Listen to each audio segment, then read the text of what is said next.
Okay. I'm here with Sheriff Bob and Deputy Kat, two prominent members of the Bluegrass and Folk scene in New York City. And I'm going to talk to them some about their experiences in playing Bluegrass and Folk in New York City and what it's been like for them. So how long have you guys been playing Bluegrass around here? Well, together we have been playing for 16 years. We met 16 years ago. I have been playing, I think, 60 years now, of when it was just the beginning of the folk revival in Greenwich Village. That's when I was a teenager, so I got to see that too. So a long time, but the two of us have been playing together, and now in the last few years we have our band together. And have you always played the dobro? I didn't start playing the dobro till I was 50. So I played guitar and banjo. Pete Seeger was my first influence, and I picked up the 5-string banjo, and maybe a year later I picked up a guitar. And then 30 years later, when I was 50, I was down in Nashville, and I said, I need something new to play. And I said, dobro, that might be fun. And I played one. I said, I guess I could learn this. And that summer, Jerry Douglas was giving a workshop, and I went down, and since then, it took my life. It literally changed my life. When I started playing the dobro, I got back into performing and into the beginning of the bluegrass scene here in New York, the recent bluegrass scene. Yeah. I've noticed that there are like a lot of younger people playing, and you're kind of included in this too. Well, like you're one of, you're the future. Well, I was wondering how you came to bluegrass. Well, I started playing bluegrass music when I moved to New York City many years ago, and yeah, it just kind of happened. I stumbled into bluegrass jam and started playing. Had you heard about it much before? No, I hadn't heard it. It was just like, oh, here's the bluegrass world. Yeah. It was at the Bag It In at that time, Sheriff's Jam. Was at the jam, yeah. She just kind of walked into it.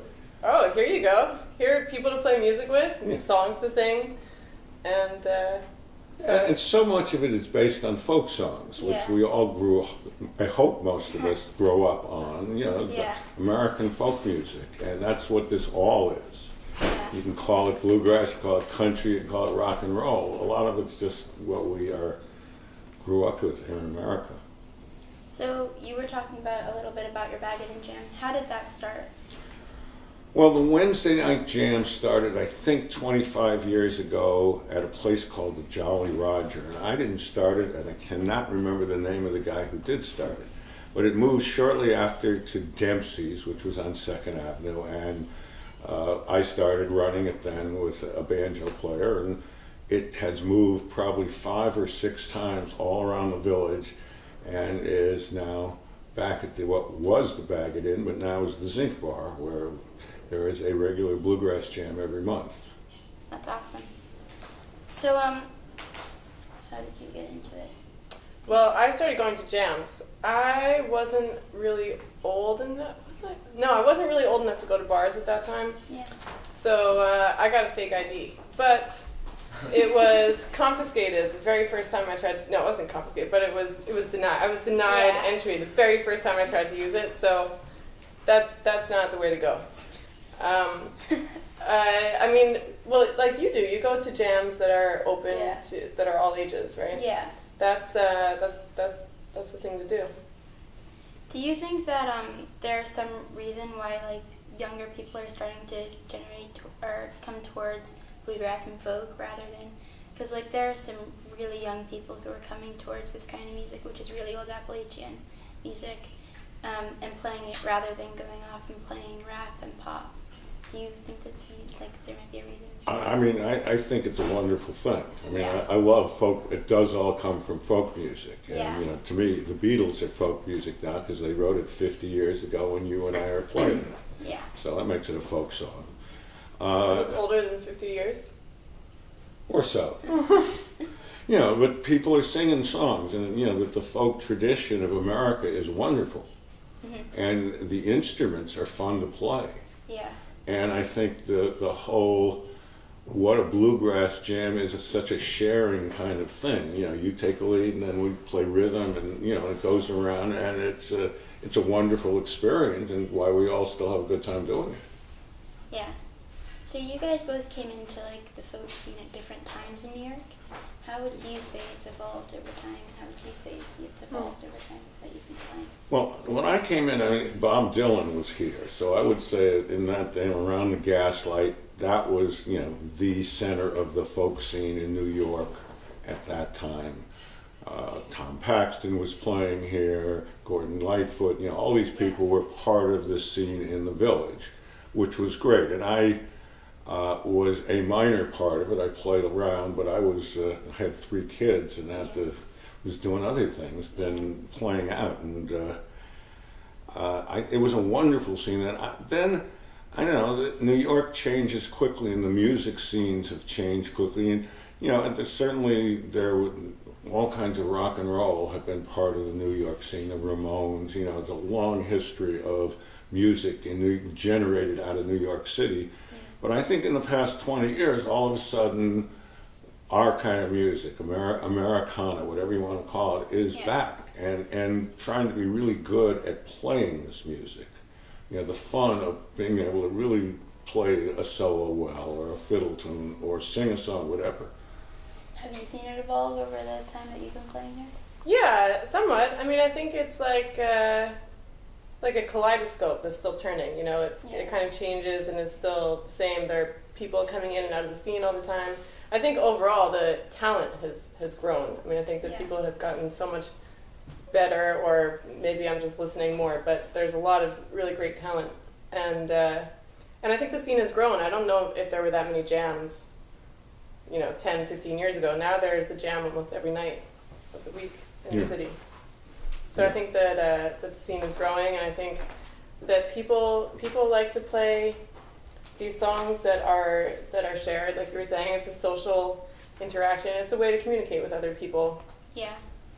And they're beautiful. You know, some of these songs, you know, I mean, I still love, I've been singing some of these songs, you know, all my life. You know, they're just beautiful songs, and they're fun to tell the story of whatever it is. Yeah. Do you guys, like, have any standout experiences of playing in New York City? Like, stories that were just, like, things that really made you think, like, this is what I have to do? I'll let you start that one. Well, when I first came into the scene, when I first found out about the scene, there was a guy, Gering, playing, and he was the most charismatic, electric performer of this kind of music that I have ever seen. And now he is in Nashville, but he definitely drew me into this kind of music. I mean, his charm, if you want to call it that, was really magnetic. Yeah. And so that was definitely a standout experience for me, just learning songs from him, playing music with him, and and the songs that he taught us too. Sure. Yeah, because he brought to me a whole bunch of, you know, traditional country songs that I didn't know. You know, Ernest Tubb and stuff like that. You know, who were, you know, he brought that to New York. That was like 1996. He moved here, and you know, a lot of us learned from him. Do you have any, like, standout experiences from when you... I think very recently, the Grand Ole Opry opened a place in New York City which we played at. And one rainy night, I saw our names. Very funny. I'm learning how to cry now. Oh, wow. And that, you know, that was, we have that in our picture. Yeah. That was obviously. Yeah. Yeah. Well, thank you guys so much for talking to me about this. All right, here we go. Well, this is my theme. 1, 2, 3.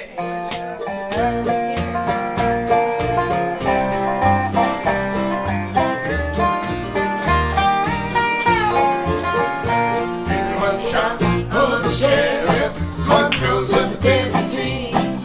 Pass that bottle round and round, good times you and me.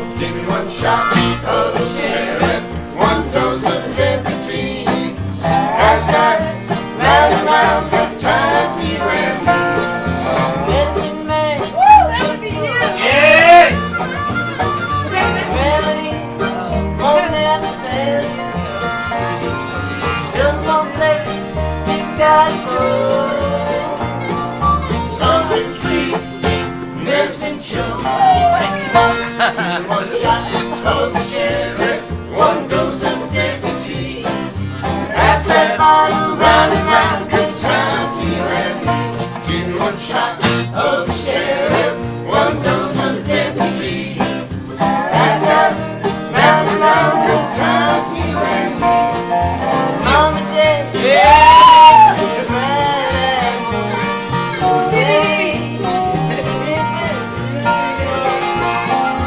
just one place you gotta go.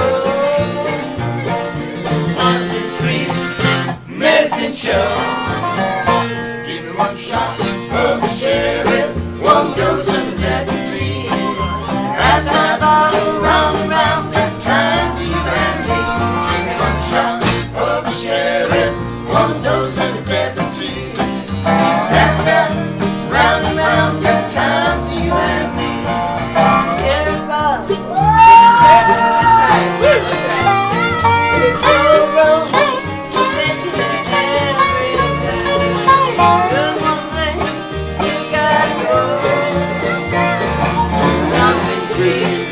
Medicine Show. Give me one shot of the sheriff, one dose of the deputy. Pass that bottle round and round, good times to you and me. Give me one shot of the sheriff, one dose of the deputy. Pass that round and round, good times to you and me. Deputy Cat, everybody knows he is a star. He's a star!